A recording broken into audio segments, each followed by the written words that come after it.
can't see you, but I know you're beautiful and I know you're fabulous. What type of Willy Wonka ass greeting was that?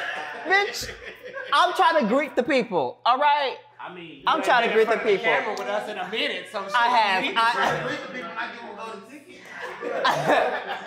This is their golden ticket. Your golden ticket is the Blackberry View. The golden tickets is our Q's eyes. It was good. Look, get closer. Wait, speaking of Willy Wonka, look at his glasses. Q,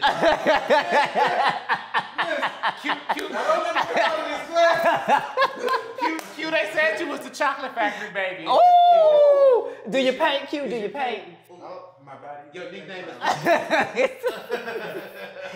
Oh, as y'all can see, we are off to a great and good time. But welcome to the final episode of season 2 for the Blackberry View. Ew.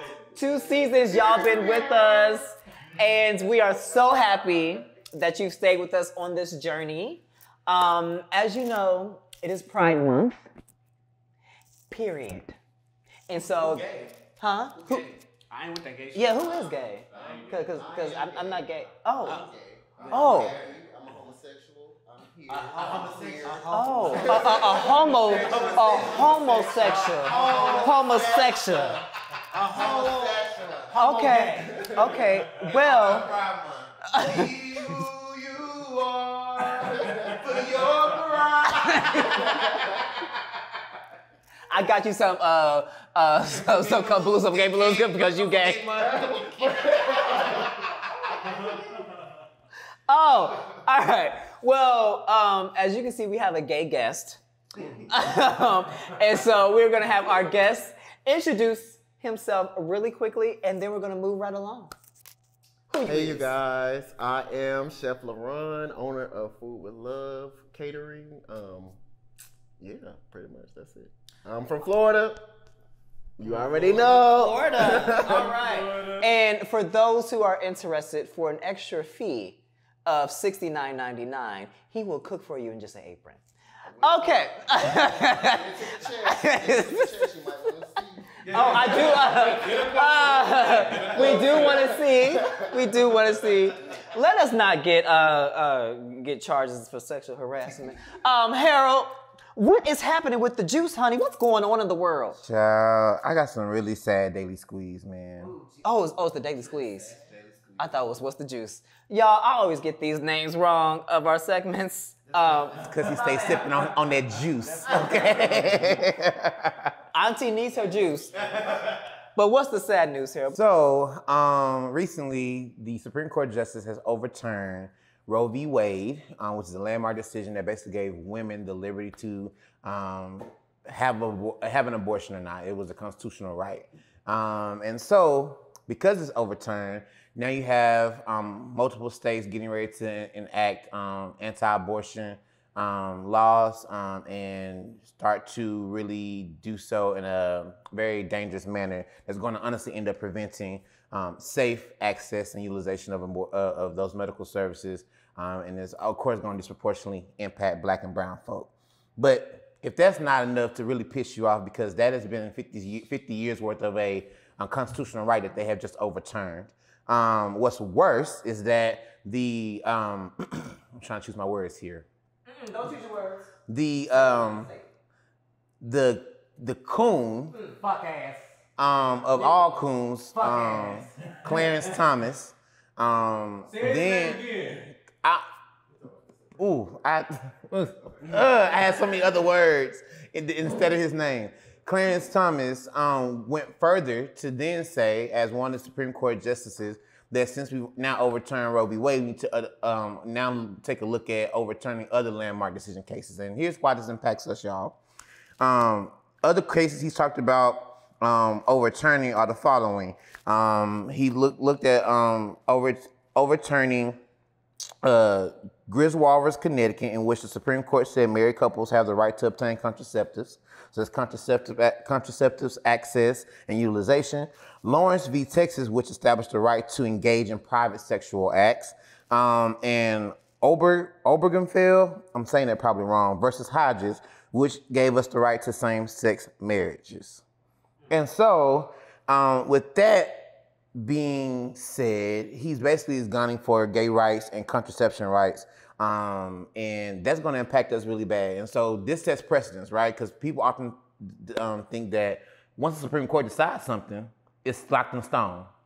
And so for them to go back and overturn this type of constitutional right that impacts people who would utilize abortion services, now it creates this precedent like, oh, well, then let's go back and overturn a lot of these other landmark things that gave people different access to constitutional rights.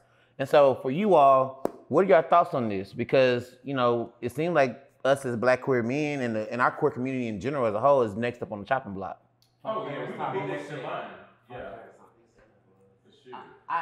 So, having had individuals in my life, women who, and pretty much all of us, who were born before Roe v. Wade, saw Roe v. Wade, and now sees the rollback of Roe v. Wade, and then the impact that it has on women, just period, like the vicarious trauma that we experience from the suffering that women who we know and love are going through is just horrendous. Guns have more rights in this country than women do. Dogs have more rights in this country than women do. Dogs have more rights in this Plants country. have more Right. rights. Right. And so to know that we live in this day and time, my dad always used to tell us growing up, my twin brother and I, man, you know, I'm glad y'all didn't have to live through the civil rights movement because everything is easier for you now. And now my dad says, man, this world fucked up, man, but I'm finna be out of here. So y'all do what y'all need to do. And I cannot understand how we got to this point. I know when it started, and also we can't say that it's never not existed. It's probably just been shielded. But man, like I don't even know how I can say that I'm proud to be an American citizen. We can.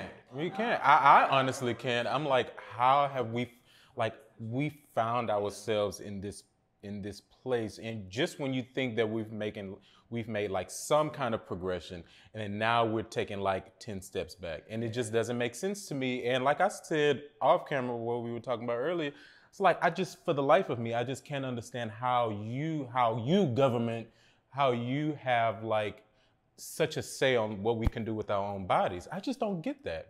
Like, that does not make sense. And then for Clarence Thomas to, after the Supreme Court overturned Roe versus Wade, and then to come out and say, well, you know what, let's just get rid of all the rights, basically. And as queer folks, you know, what this is going to do is going to increase suicidal rates amongst especially queer youth. Because you know, already here in Texas, basically, if you support a trans child, you are at risk of going to jail, basically. And so, like, little by little, are our rights being taken away. And it's like they don't see the future impact of what they're doing. And what really pisses me off is a lot of these things that they're doing is based off their own individual opinions. Right. We have elected folks who are in office who are directing this country and creating laws based off of what they want in their own value system. And that's not what's supposed to happen. Like, there's a reason why there's church versus state, right? Or the separation of the two, right? I don't want a leader who's going to run the country based off what they feel and think. I want a leader who's going to run the country off of what's best for the country. Beyonce, child, they breaking my soul, child. And then did you notice out of all of those rights that you just read, he didn't say anything about interracial marriage. No, but he married to that white woman. And he married to a white woman, a Caucasian lady, a vanilla. But what's also alarming, so like to take this even a step further, and again, this is how snowball becomes an avalanche really quickly, is that abortion is going to be banned in some states, in all cases, unfortunately being one of them in Texas. Abortion is going to be banned even in the case of incest, even in the case of rape. So you are literally forcing people to have babies And then on the opposite end, you say you lead this charge of like, we pro-life, but then you go in the same Congress into Congress and pass laws and legislation that defunds education, defunds active services to support mental health. You don't give any adequate support for people who utilize welfare, and then you even incentivize people not to even take advantage of welfare by virtue of like being, what's the word? What's the thing the government, you like back when women can have a father in the household if they wanted to get welfare. That happened, I forgot what presidential administration that happened. But like, you do all these things that is anti-life, right? And is anti-me living a thriving and sustainable life. But then you also want to force people to have these babies that they can't. We're currently in a formula shortage that they did not pass a bill around to solve. Well, and then not just that, you killing our babies in the school system. So you making it so easy for people to have guns. They get the guns and then they go and shoot up our babies. You pro-life, but you making it easy for like these sociopaths to like have guns. It makes no sense. And if y'all remember recently here in Dallas, Texas, a group of folks apparently they were fake guns, but brought guns to the gay strip. I guess they were trying to protest, saying it's easy for us to bring guns to a popular place, whatever the case may be. But they have a point. They have a point. A group of people were able. Now, what if those guns would have been real? They were able to walk up the street with these guns And just chill. Like, just chill. Like, and then you all took what was it? I think 4 hours to enter the school. And Texas, yes, for that shooting. Oh, sorry, I thought 4 hours. My bad. 45 minutes. Still a lot of time. While kids are calling the cops on their cell phone. And the gag is a woman was able to, a mother was able to get in after getting handcuffed, get out the handcuffs, get into the school, get her child out and some other children. So again, I have to ask, it begs the question, and I think the Blackberry View viewers, I think this is really key important. Like, I don't trust our country for shit. Let's start there. Also, because two things can be true at the same time. And while we are currently trying to dismantle the system, we also have to work within it. And part of it looks like us knowing who to vote for, not just on this fucking presidential leadership, but like literally local elections. Like people in your local courts, people, your mayors, your judges, all these people, like these are people that you need to know and vote. Because here's the reality. Coming around this next presidential election, you're gonna have a lot of people vying to support Trump, if not the next problematic Trump-adjacent individual. Our governor is gonna run. Abbott is running. You know what? There's speculation. Yeah. He's getting ready. He's gearing up to run. Even all them more worse. Around too. All of them can run around, and so He can roll around. in the words of Joy Behar. I said I don't know much about Abbott because I just moved here, but like He's like DeSantis. Yeah. Texas and Florida are currently competing for the shittiest state right now. And like every day of the week it really changes. Yeah. So for my queer folk out there, please be intentional about knowing who to vote for and getting out and voting, but then also be intentional around supporting one another. To all the people who would utilize abortion services, there are still places that are, because now it's up to the state, right? If they want to continue to legalize or ban abortions, there are states that are still moving to do that, and there are actually funding.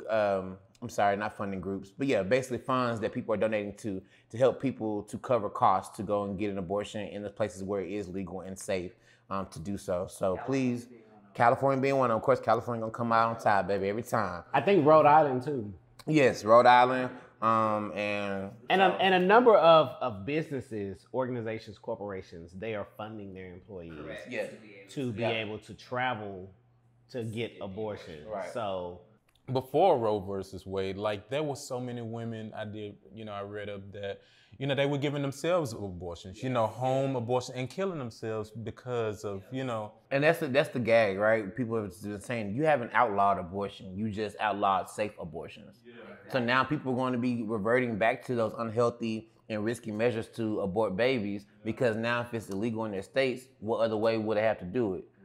And knowing that, again, Black and brown folk disproportionately are the ones with higher health risks associated with birth, generally speaking, that's now going to put them even a more riskier thing for their health if they then try to access an abortion that's done inappropriately. And just imagine your sister, mother, auntie getting raped and then being forced to have the baby and them having to go through the pain, if they have it, of seeing a child that was birthed from a rape.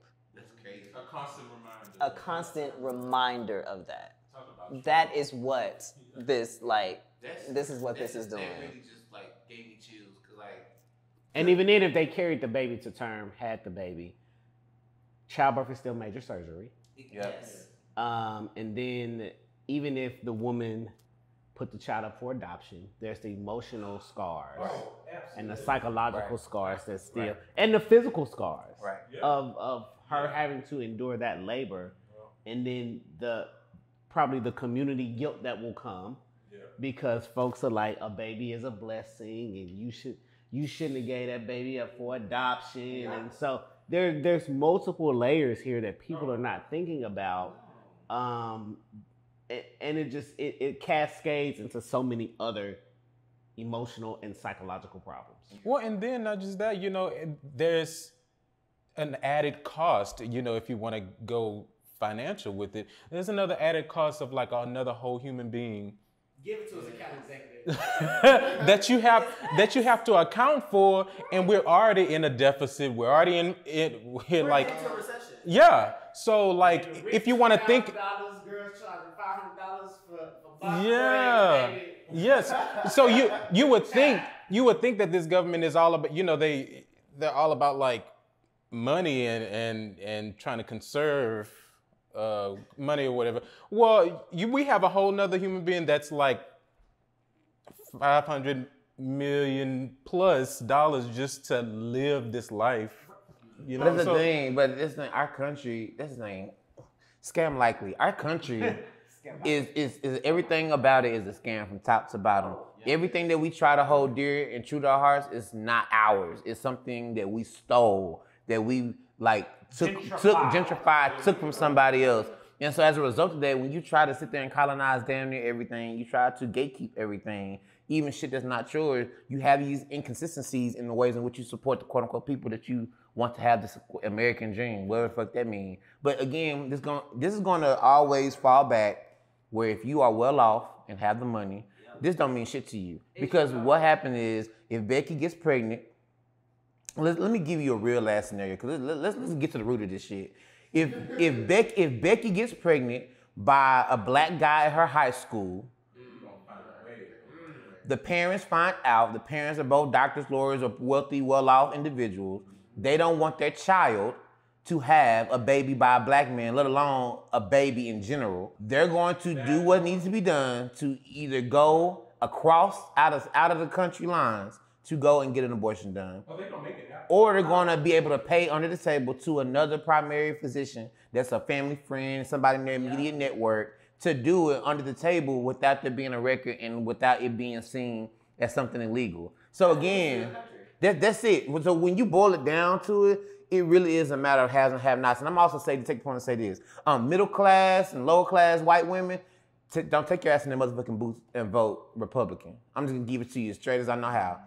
And let me also say this: Blackberry View does not endorse one political party or other. But I will say this for Harold, as a social justice warrior, Republicans ain't did shit for us. Democrats ain't did too much shit either. But in terms of who is currently on our side, we know it's not the Republicans. Don't you take your ass in there with your white ass tears and your white fragility and try to vote for Republican and come out and ask why black people look at you sideways. It is you. White ass tears. The white ass tears.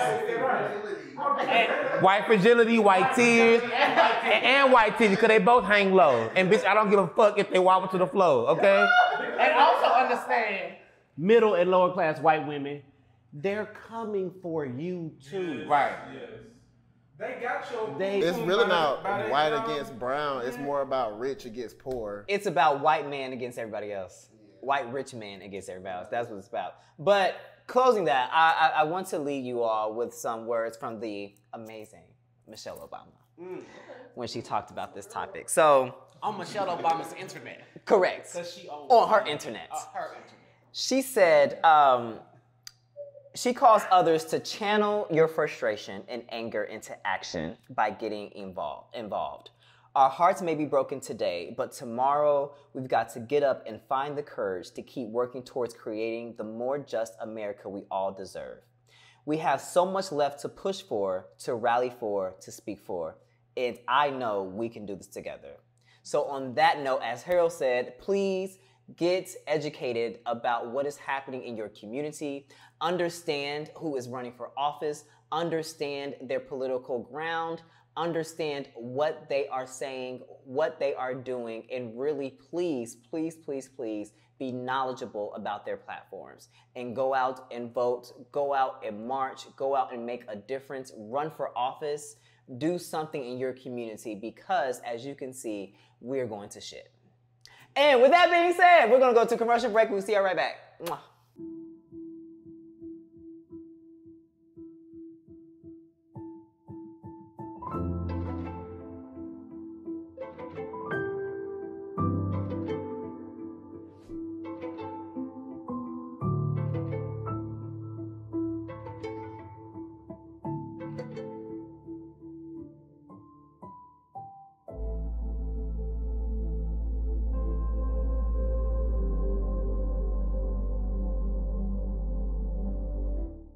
All right, welcome back, Blackberries. Again, it is the final episode of season 2, Tears, but we'll be back for season 3.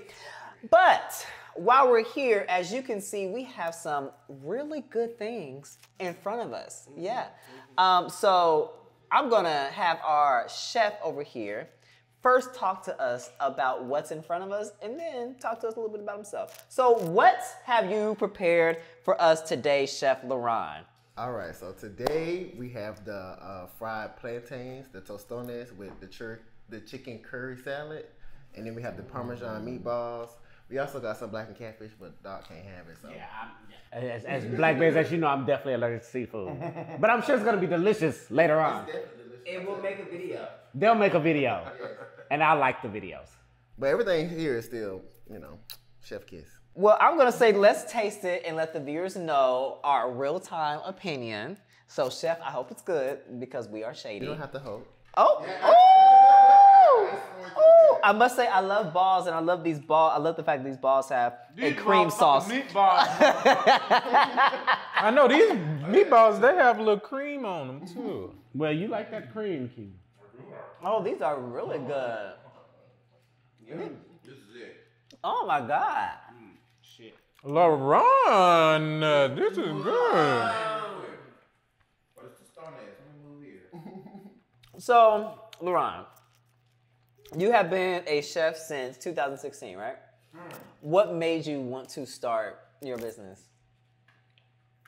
Okay. So I want to start my business because when I got out of culinary school, I did a lot of hotels. So I worked at the Intercontinental in Atlanta. Then I moved to the Four Seasons at Walt Disney World in Orlando. And as I tried to, corporate life, as I tried to progress up the ladder, they kind of stalled me. And they wanted me to work harder for the position that I wanted. But then, of course, the white people or the kiss-ups got to move up faster than I do because I don't kiss ass. My work ethic is enough, period. So as I tried to move up the ladder, it really wasn't working. So I was just like, okay, I'm over this. I started off catering before I even went to culinary school with a little mom and pop catering shop back in Tallahassee. I'm from Florida, y'all know that. So I was like, okay, I'm gonna start my own catering business. I really couldn't think of a name. The only name that came to mind was Food with Love because, you know, I love people, I love what I do, and I like to see people happy. So I started my business in 2019, June 17, 2019. I just did my 3-year anniversary party. We was lit. So, yeah, that's really what made me start it. I was still kind of working at the hotel, but then like right before the pandemic happened, I moved back home to actually get into my business for real, and I've been blessed ever since. So just really thankful for that. Well, we're thankful that you made us a good ass meal on this good ass. So, can you explain?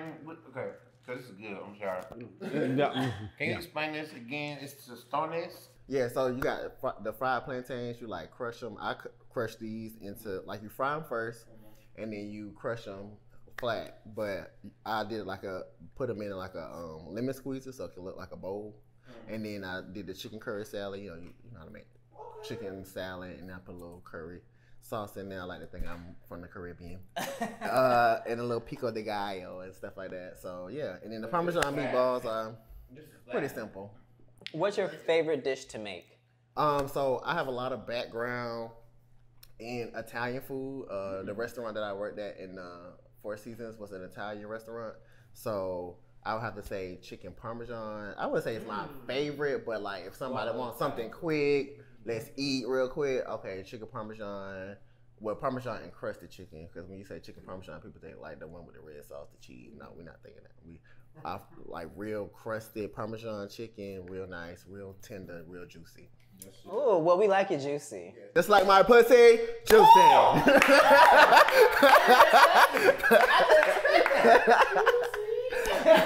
Juicy. Okay, well, speaking of juicy pussy, so Laurent, have you ever used your power? Where are you going there? Not your pussy. Have you ever used your cooking powers to get pussy or reel somebody in? And I mean, people automatically kind of like, oh, you a chef? Oh, you a chef? So, but I don't feel like I use my powers for that. But you know what you got.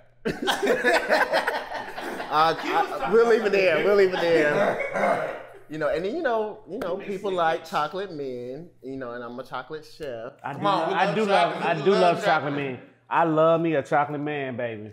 So I wouldn't say I use my powers, but I mean I just work what I got. I use what I got to get what you want. To get what I need. So,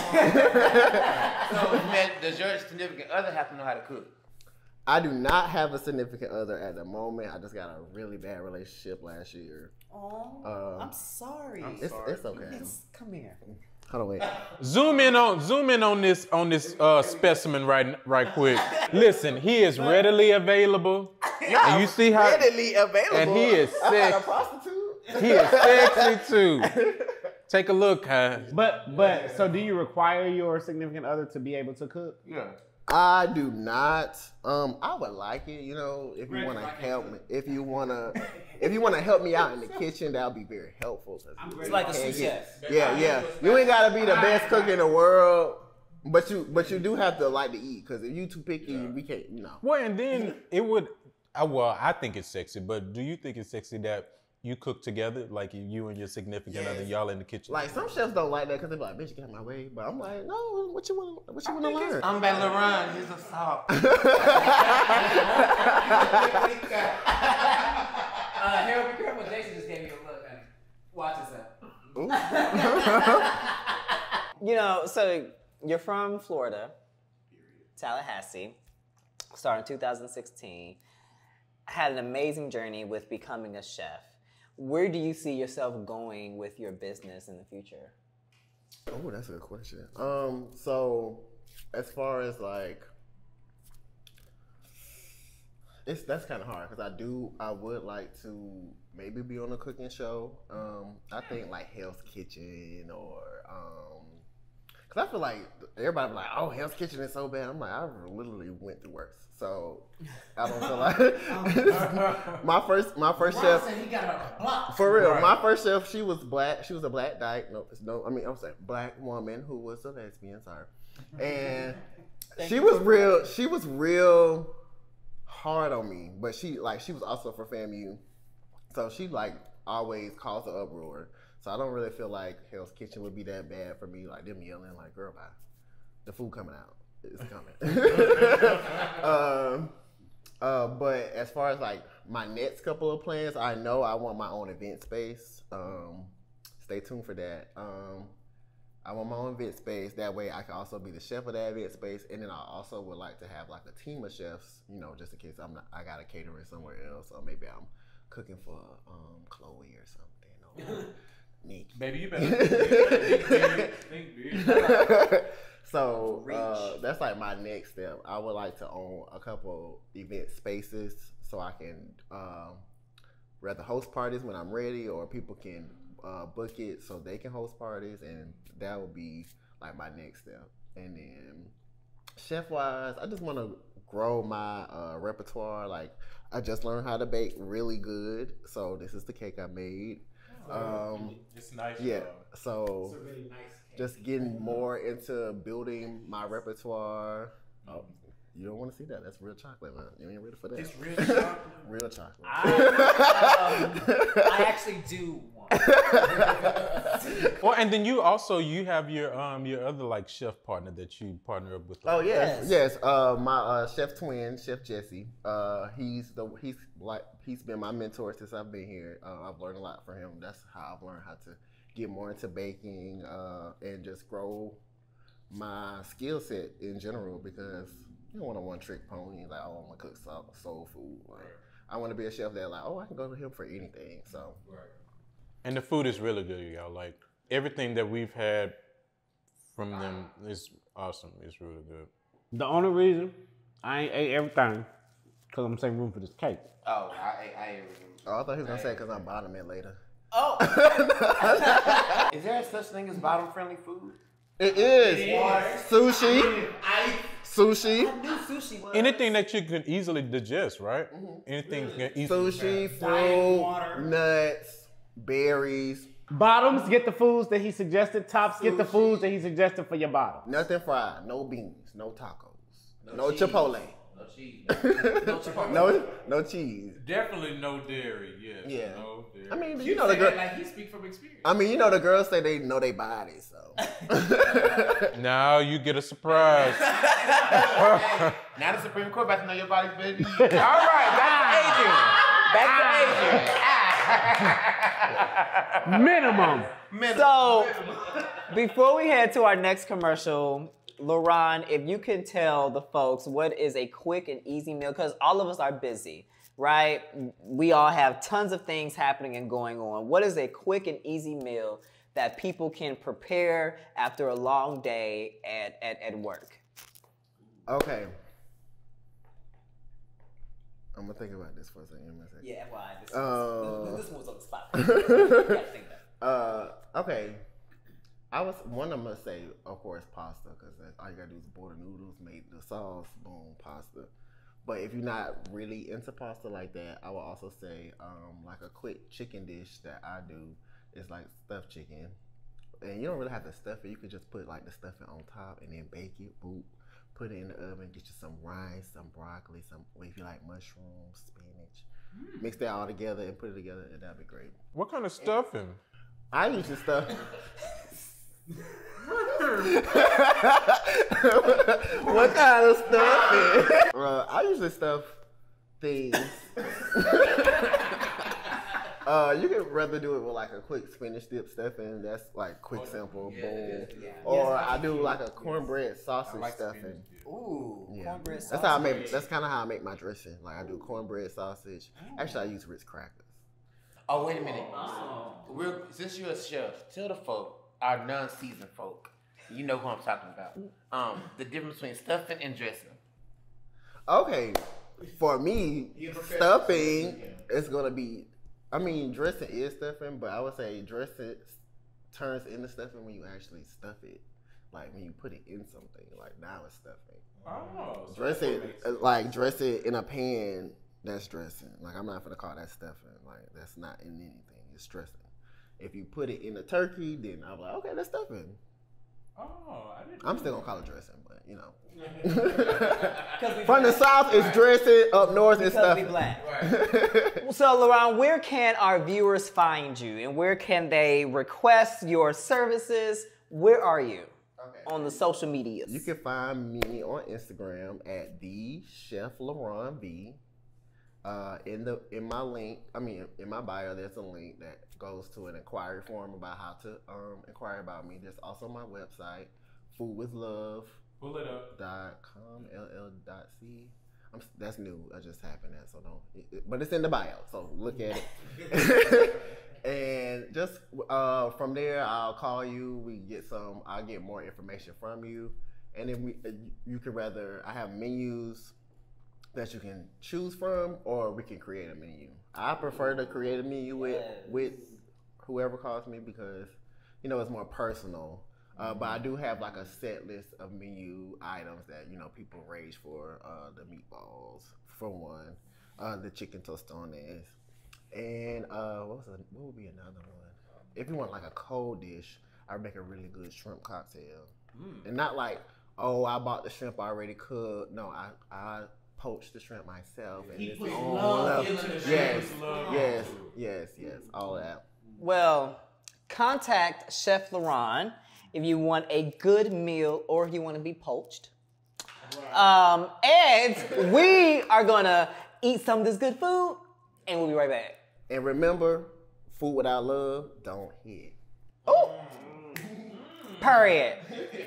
See you soon.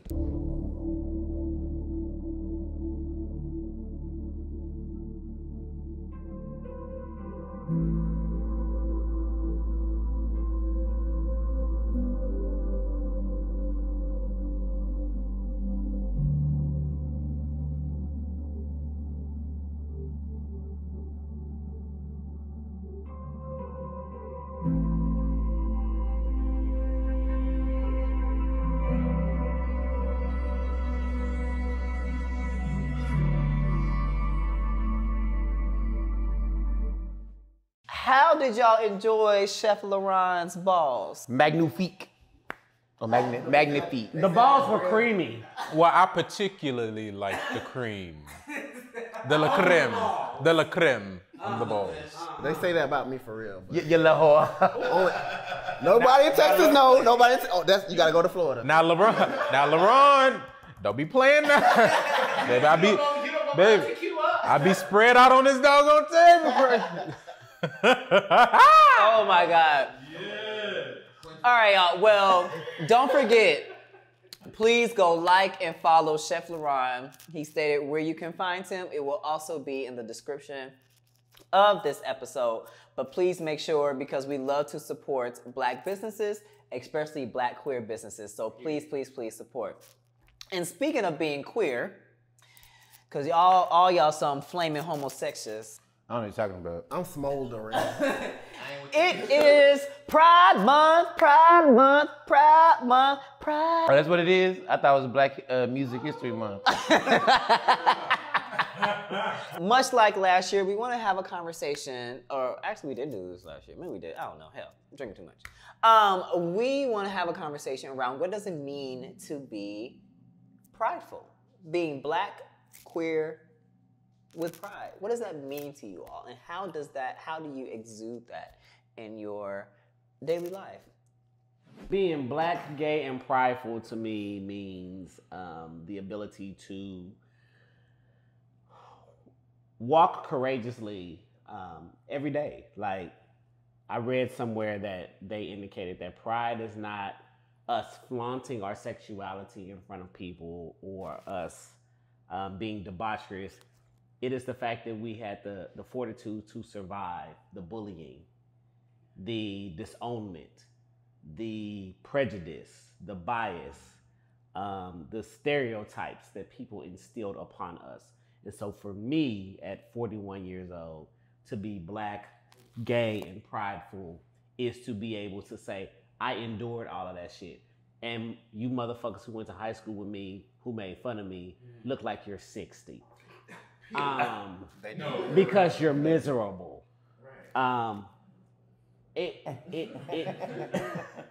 it means to me to be able to help usher in the next generation of homosexual black men, bisexual black men, same gender loving folks, period. I was talking to a friend of mine on Instagram today, and he asked how I survived like breakups and relationships that didn't work. And I gave him that knowledge, and I tie that in because there's something about being an elder in this community that is very powerful. And I'm not the eldest by any means, because I have elders before me. However, I also have a responsibility as someone at the age that I'm at, with the attainments that I have, to pass down the knowledge, the experiences of when I wasn't courageous about walking my own walk. And now, bitch, you can't get me to shut the fuck up. So that's what it means for me. I would say for me, I came out when I was like 16, and that was like, I had got a boyfriend, and we was together what 2 months or something. And I came out to my mom and my dad at the same time. They're not married, so like I had to. It's a long story. Anyway, don't talk about the coming out story. Anyways, for me, I just felt like I don't give a fuck what you gotta say. Like yeah, I'm gay, but like it's a lot of gay people out here. It's a lot of people who stand in their truth. So that's what my mom always taught me, was just like always stand in your truth and be who you are. That's really what it is for me.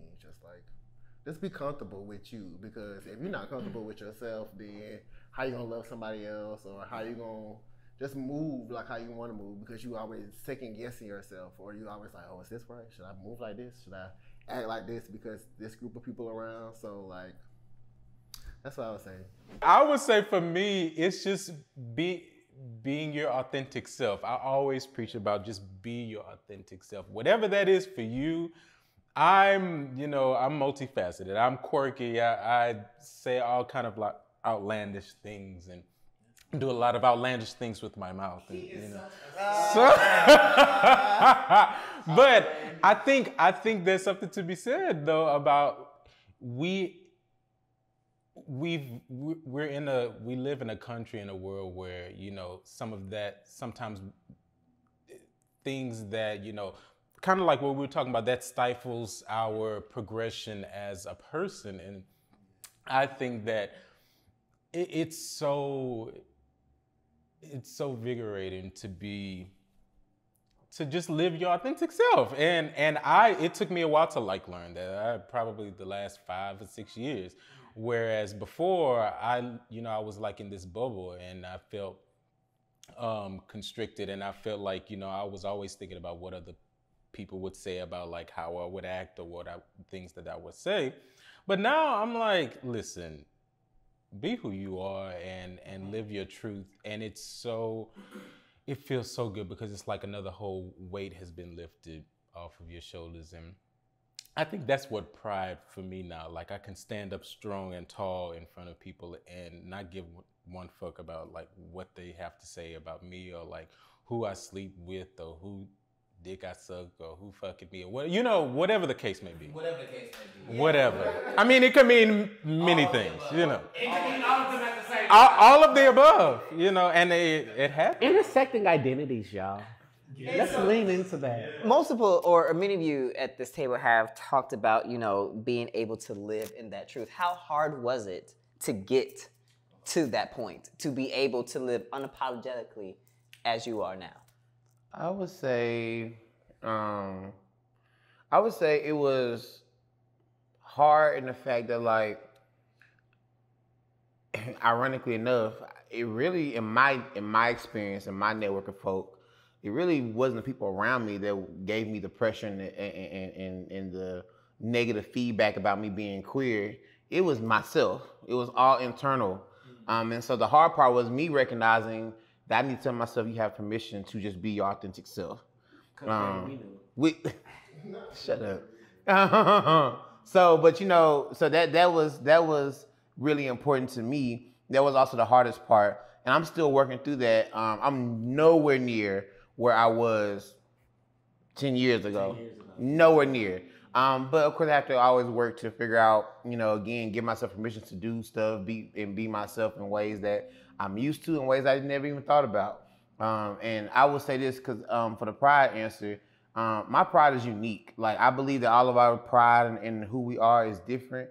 And I love my pride because it's my greatest, it's my greatest tool, and it's my greatest sword and my greatest shield. Like, being gay allows me to catch shit that, no shade, no tea, that a lot of straight niggas don't catch. It allows me to build relationships in a more empathetic and authentic way. It allows me to be very courageous in spaces that other people otherwise would not be courageous in. It also defends me from some of the bullshit, like the hyper masculine, toxic masculinity bullshit that men are better than women. They don't compete for me. They'll never compete for me because, I don't get to benefit in those type of ways per se. And so my pride is like everything, and so I wouldn't change it for the world. It's literally my day in, day out tool. But that's for me. That's how hard it was to get to that point. It also allows you to have the power to wash your ass cheeks. Ooh. Because Let's not straight forget about men, that. straight men, Have a conversation. straight Let's have men, it. It's the wash platform. between your ass cheeks. Get up in there. That means you have to spread your cheeks. You have to apply soap and water, not just one or the other, but Warm soap water. and water. Warm water. And it requires you to dig. Right? Clean your asses. For me, so I actually was very hesitant to start a show like this, only because I knew that it would showcase me in a way that I struggled to be showcased in. That's my femininity. And so I think I am just now learning to be unapologetically me. I was actually thinking in the car yesterday as I was driving to go to the dinner. And so what was going through my mind is here I am in this feminine ass outfit, right? Everything I was wearing from head to toe, I got, maybe except for my shoes, I got from the women's department, right? Thank you. And they fit right. And in my mind, I'm thinking, okay, I don't know anything about this restaurant. I don't know if it's gonna have straight people there. I don't know if it's gonna have toxic black straight men there. I don't know what I'm gonna be faced with. But something was like, who gives a fuck? Right? And there was an event I went to before, like a few weeks ago, where, I decided to wear my stilettos, and it was a place where it was gonna be both straight and possibly gay folks there. And I'm starting to get to the point to where I don't care. I used to be that person who would ask, okay, well, is it a straight venue or is it a gay venue? Like to assess what I could actually wear or how much of me I could be, right? And it's now at age where I'm about to be 36, I'm just now getting to the point to where I'm walking into the phase of my life where I'm going to be unapologetically me. And I think, using I statements, being someone who does identify as feminine, who does like to wear whatever type of clothing as long as it looks good on my body and feels good, it's sometimes hard, right? And the reason why I was hesitant to start the show is because I knew that would be showcased even more, and it may affect who decides to be friends with me or who decides to want to date me, or whatever the case may be. Like, there were points before where I wouldn't tell people I had a show who I was getting to know because I didn't maybe want them to see me in a certain light, right? So I'm thankful, particularly for all the people here, because you all have helped me to move into a space to be unapologetically myself. The twins are always like, bitch, wear your stilettos. I don't care.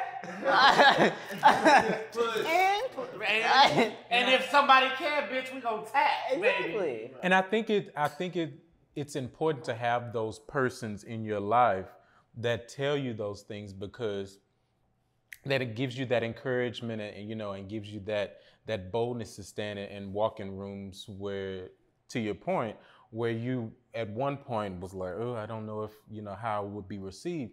Because I went through the same thing.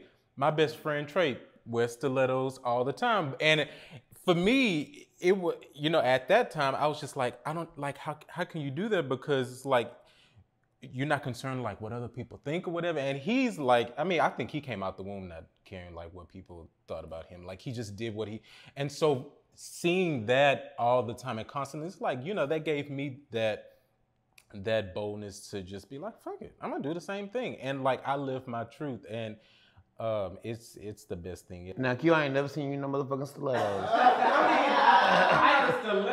I think he means his dick sucking. Q gives real flat. Q gives real flat. Real church mama flat. Get here.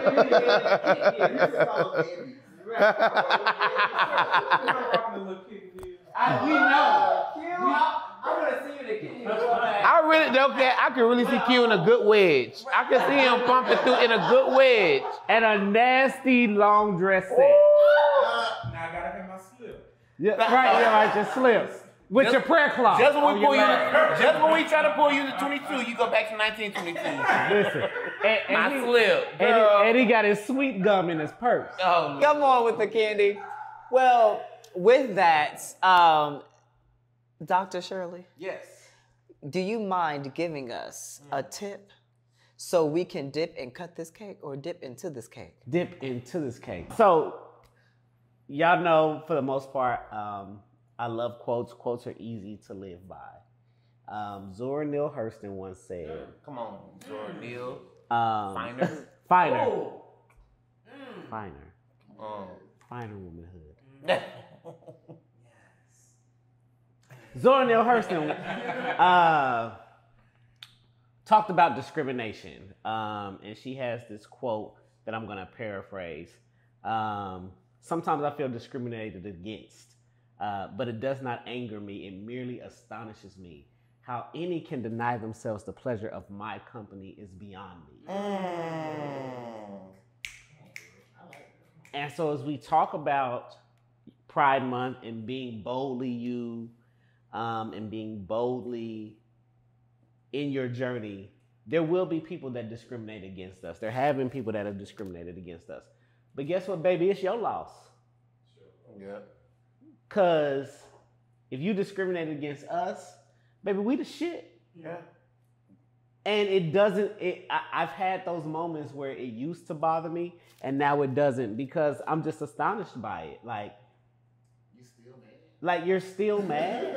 You're pressed? What did Nicki Minaj say? I win. I win, you lose. But you know what? For those who discriminate against us for being who we are, again, that's your loss, because for every one person there's 20 at the door that want to get to know us. Facts. There's 20 at the door, Blackberries, that want to get to know you. So that one person or those 3 people that discriminate against you, fuck them. And there's 30 waiting to whoop your ass. Right. Because at the end of the day, to tell your own truth and walk in your own story is better than living anyone else's fiction that they write for you. So that is what I will leave y'all with, Blackberry. And that is ballroom. And that is ballroom. Amazing grace. I just sung at y'all funeral. It was trash. I'll give you a 4. I'm joking. All right, Blackberries. So thank you so much for tuning into the last episode of season 2. You all have stayed with us through this journey, and we hope you continue to stay with us. Please like, follow, and share the Blackberry View. Please help us to get out there. If you love us, other people will love us. Thank you to our guest, Chef LaRon. For some great food. Don't forget to please follow, like, and share him on all social media platforms, right? We have to support Black businesses, especially Black queer businesses. Don't forget, go out and vote. In the description, there'll be a website where you can click on, where you can find how you can register to vote. Please research in your community what platforms are happening. Know who you're voting for. Know their platforms. Get involved, y'all. We are this country is going backwards, right? And in order for us to progress, we have to really start working together and banding together. So with that being said, thank you so much, Blackberries. We will see y'all in season 3. Until then, don't forget the Blackberry View, where it's part tea, part shade, but all love. Deuce.